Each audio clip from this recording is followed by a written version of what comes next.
Olá, gente. Vamos começar mais uma aula sobre sistemas cristalinos.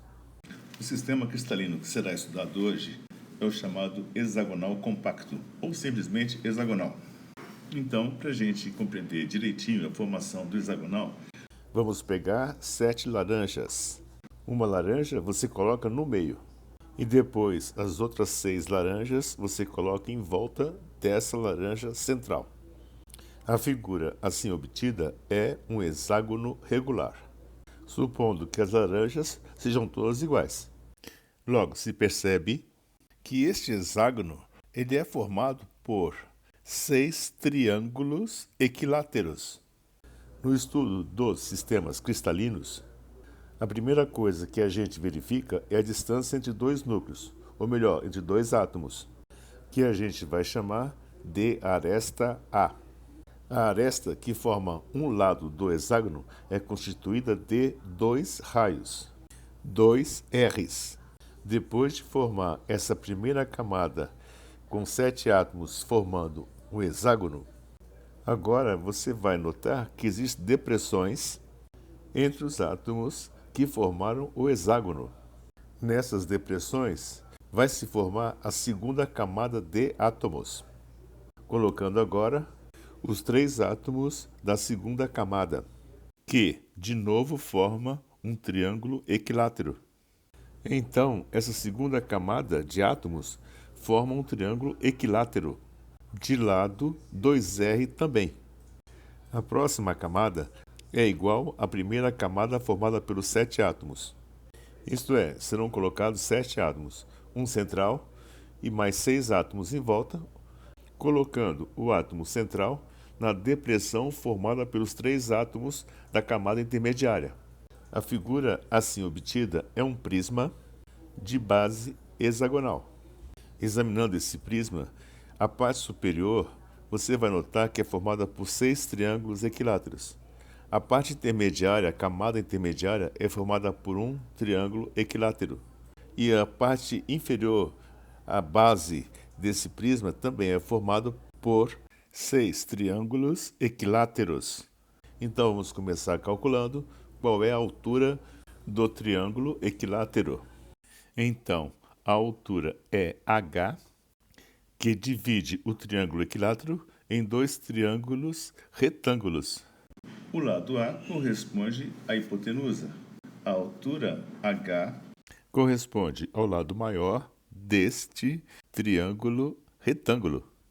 E o lado menor desse triângulo retângulo corresponde a sobre 2. Daí, depois de alguns cálculos, você chega à conclusão que a altura H é igual a raiz de 3A sobre 2. Agora a gente consegue calcular a área desse triângulo equilátero. A área base vezes a altura sobre 2, que vai ser igual. A base é A, vezes a altura, que é igual a raiz de 3A sobre 2. Tudo isso dividido por 2. completando os cálculos, então a área do triângulo é base vezes a altura sobre 2, vai ficar A ao quadrado, raiz de 3 sobre 4. Calculando agora a área da base desse prisma hexagonal. A base do prisma hexagonal, então, é formada por 6 triângulos equiláteros. Logo, A área da base desse prisma vai ser igual a 6 vezes a área de um triângulo equilátero.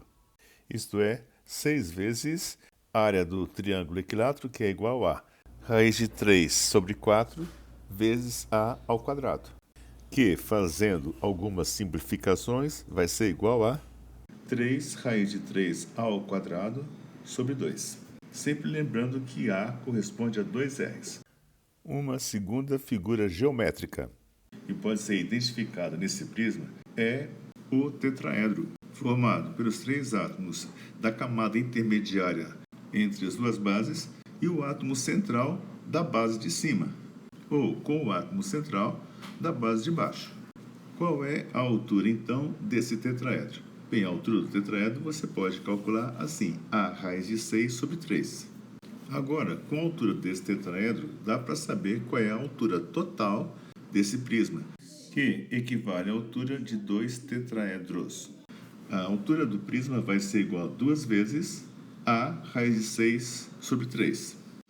Finalmente, para calcular o volume desse prisma, você vai fazer o seguinte, vai ser a área da base, que é o hexágono formado, vezes a altura que a gente acabou de determinar agora. Bom, então vejamos qual vai ser o volume desse prisma assim. A área da base é igual a 3 sobre 2 vezes a ao quadrado vezes raiz de 3, vezes a altura do prisma, que vai ser igual a h, que é igual a 2 vezes a raiz de 6 sobre 3. Fazendo algumas simplificações, você vai achar a ao cubo raiz de 18. Então, expressando o volume desse prisma em função do raio, você vai encontrar o seguinte: 8r ao cubo raiz de 18. Às vezes, você tem todas essas fórmulas já memorizadas. Mas se você não tem, também não é difícil de você fazer essa demonstração conhecendo alguns princípios básicos da geometria. Depois de você achar o volume do prisma, agora a gente vai fazer a contagem do número de átomos que há nessa célula unitária. Primeiro vamos examinar a base. Cada base contém 7 átomos. O átomo central é cortado ao meio, então tem meio átomo do átomo central. E tem também 1/6 de átomo em cada vértice dessa base hexagonal. Então, o número de átomos em uma base desse prisma hexagonal vai ser igual a meio do átomo central, mais 6 vezes 1/6 dos átomos colocados nos vértices. 6 vezes 1/6 vai ser igual a 1. Então, você vai ter 1,5. Então, em cada base, você vai ter 1,5 átomos. Como o prisma tem duas bases, você vai ter então um átomo e meio numa base e vai ter mais um átomo e meio na outra base. Conclusão, você vai ter 3 átomos nas bases. E ainda tem os 3 átomos centrais, quer dizer que no total você vai ter 6 átomos nesse sistema cristalino, que é o hexagonal compacto. Agora, já sabendo o volume do prisma, do hexagonal compacto, e já sabendo o número de átomos que estão contidos lá dentro, ou seja, são 6 átomos, agora dá para a gente calcular o chamado fator de empacotamento atômico, que é calculado pela divisão do volume dos átomos contidos na célula pelo volume da célula unitária completa. Bem, o volume dos 6 átomos vai ser igual a 6 vezes 4/3 de πr ao cubo. E o volume da célula vai ser igual a 8r ao cubo raiz de 18. Fazendo as devidas simplificações, você vai acabar achando o fator de empacotamento atômico igual a 0,74 ou 74%.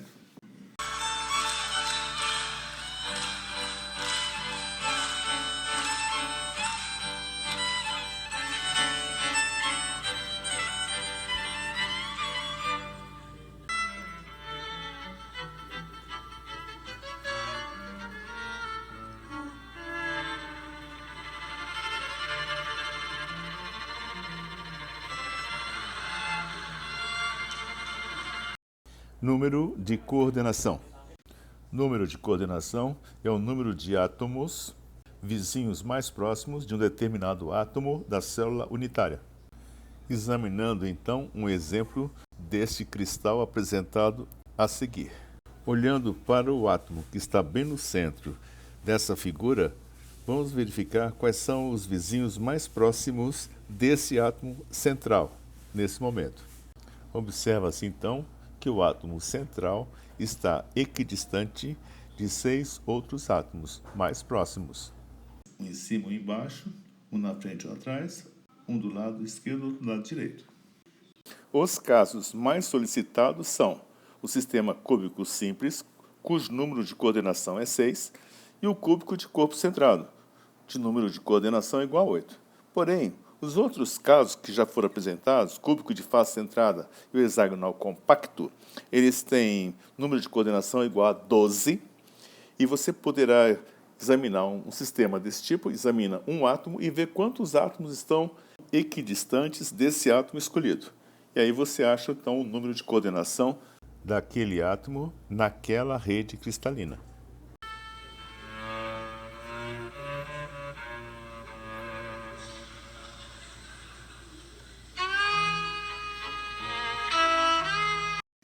cristais iônicos. Dois sais são importantes nesse estudo. Um deles é o cloreto de sódio e o outro é o cloreto de césio. Examinando inicialmente o tamanho do íon sódio e o tamanho do íon cloreto. O sódio tem um raio de 102 picômetros, e o cloreto tem um raio de 180 picômetros. Então, o que vai acontecer é que esses ânions, que são as espécies grandes, é que vão se encostar. E os cátions, que são menores, vão se encaixar nos espaços vazios deixados pelos ânions. Repetindo, os íons maiores se encostam e os íons menores se encaixam nos espaços deixados pelos íons grandes, pelos íons negativos, pelos ânions. Examinando agora a rede cristalina formada apenas pelos ânions, que estão representados pelas esferas verdes. Você vai notar que esse conjunto de ânions forma um retículo cúbico de faces centradas. Examinando também que o retículo formado pelas esferas mais escuras, que representam os íons sódio, formam também um retículo de faces centradas. Examinando agora uma célula completa com os cátions e ânions, ou seja, os íons sódio e os íons cloreto. As bolinhas verdes são os ânions, isto é, os íons cloretos, e as bolinhas mais escuras, os cátions, isto é, os íons sódios. E agora contando todos os íons de uma célula unitária. Quantos íons sódios e quantos íons cloretos você vai encontrar nesse cubo? Inicialmente vamos contar os cloretos, que são verdes, que se encontram nos 8 vértices desse cubo e mais um cloreto em cada face do cubo. Lembrando que em cada vértice existe 1/8 de átomo. Então, 8 vértices vai dar 8 vezes 1/8 vai dar igual a 1. Depois, para cada face, você vai encontrar meio íon cloreto. Como em um cubo há 6 faces, então você vai encontrar 6 vezes meio, que vai ser igual a 3. Logo, o total de átomos nesse retículo vai ser igual a 1 mais 3, igual a 4 íons cloretos. Agora, examinando os íons sódios. Os íons sódios estão nas arestas desse cubo e tem um íon sódio no centro desse cubo. Em cada aresta você tem apenas 1/4 do íon sódio. Como no cubo são 12 arestas, então você vai encontrar 12 vezes 1/4, que vai ser igual a 3 íons sódios. E mais um no centro desse cubo. Logo, você vai ter 3 íons nas arestas e mais um do centro, quer dizer que você vai ter 4 íons sódio. Então vai dar o mesmo número de íons cloreto. Vai dar 4 cloretos e 4 sódios. Você vai dizer que a proporção 4:4 é a mesma coisa que 1:1, ou seja, essa fórmula é o NaCl. Um termo razoavelmente frequente no estudo dos cristais é o chamado número de coordenação. O número de coordenação dos íons sódio, que são as bolinhas mais escuras e menores, você vai notar que os íons de cargas opostas ao do sódio, ou seja, os íons cloreto, são em número de 6. Isto é, existem 6 íons cloretos equidistantes e mais próximos de cada íon sódio. Então, o número de coordenação do sódio é igual a 6. E, para o cloreto, o número de coordenação também será 6.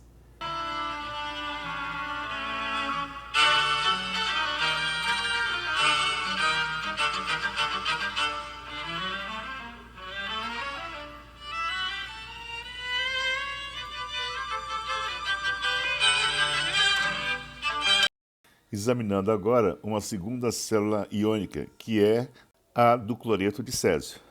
Antes de mais nada, vamos dar uma conferida no raio do íon sódio e do íon césio, porque o cloreto é igual para os dois sais.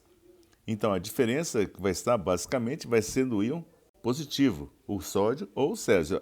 Comparando, então, o raio de cada um desses íons.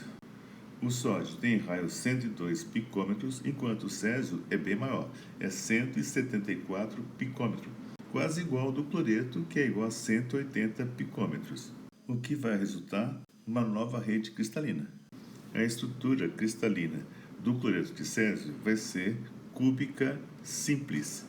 Examinando apenas a posição dos íons cloreto, a gente vai perceber que eles vão formar uma rede cristalina cúbica, olhando só para os cloretos. E se vocês olhar apenas para os átomos de césio, para os íons césios, eles também vão formar apenas uma rede cúbica simples. Só que essas duas redes, formadas pelo cloreto e pelo césio, elas estão entrelaçadas. Então, examinando apenas as posições dos íons cloretos, você vai notar que aquela rede formada apenas pelos íons cloreto são do tipo cúbica simples. E a formação da rede constituída pelos cátions, o césio, também vão acabar resultando Num sistema cúbico simples. Então, na realidade, você vai ter um sistema cúbico simples para os íons césio e um sistema cúbico simples para os íons cloreto também, estando essas duas redes cúbicas entrelaçadas. Vamos contar agora o número de íons cloretos que há em uma célula unitária. Bom, cada cloreto está no vértice de um cubo. Então você vai ter 8 vértices, em cada vértice tem 1/8 de cloreto, então 8 vértices vezes 1/8 vai resultar em 1 íon cloreto na célula unitária. Você pode ver que nessa célula do cloreto existe um átomo de césio no centro da célula. Bom, então você vai ter no total o seguinte: um cloreto, os 8 vértices, e um césio no centro. Então a proporção é 1:1.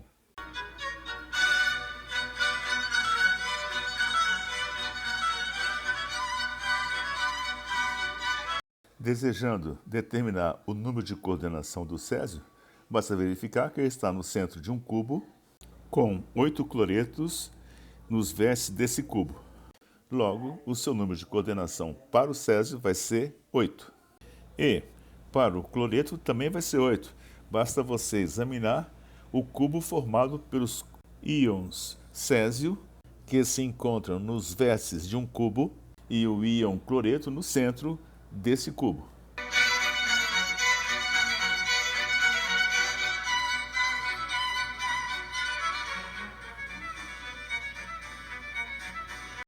O estudo dos cristais iônicos é semelhante aos demais cristais, lembrando que a célula unitária deve revelar a fórmula do composto através da contagem dos íons nessa célula. Vamos ver então um exemplo.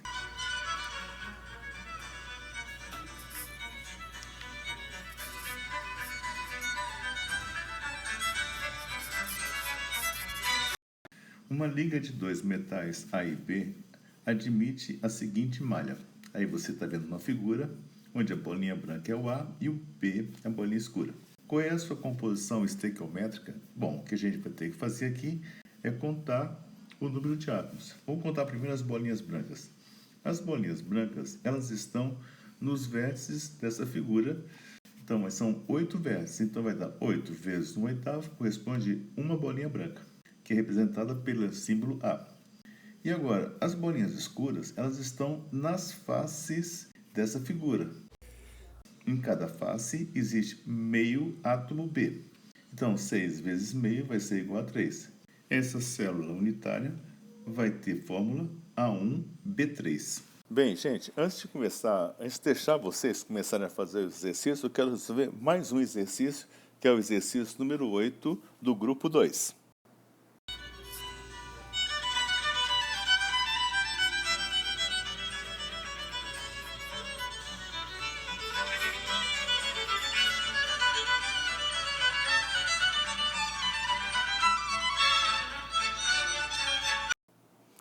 O exercício 8 tem o seguinte enunciado: com base no estudo da cristalografia, faça o que se pede. Um dado sólido cristalino, segundo uma estrutura hexagonal compacta, de átomos iguais, por conta de um defeito, um dos vértices e o centro de uma das bases da célula acabam ficando vazias, sem a presença de átomos. Determine o fator de empacotamento deste sólido. Vamos resolver então? Então o negócio é o seguinte: A primeira coisa, você tem que pensar assim, o que é o fator de empacotamento? É uma relação entre o volume dos átomos da célula dividido pelo volume total da célula. Tá bom. Mesmo faltando átomo, o volume total da célula, você tem que imaginar. Isso vai ser um prisma de base hexagonal. E você deverá, então, calcular qual é o volume desse prisma, considerando que todos os átomos estivessem presentes. Então, a figura geométrica, esse prisma de base hexagonal, ela não vai mudar. Então, você vai ter que fazer o seguinte, como é que você calcula o volume? Bem, o volume é assim, é a área da base vezes a altura. Bom, mas só para você dar uma olhadinha aí, a altura corresponde à altura de 2 tetraedros, tá certo? Então, você poderia dizer o seguinte, essa altura, H maiúsculo, corresponde a 2 vezes A raiz de 6 sobre 3. Lembrando que o A é uma aresta e corresponde a 2 R's, tá bom? Beleza? Agora, vamos calcular a área da base.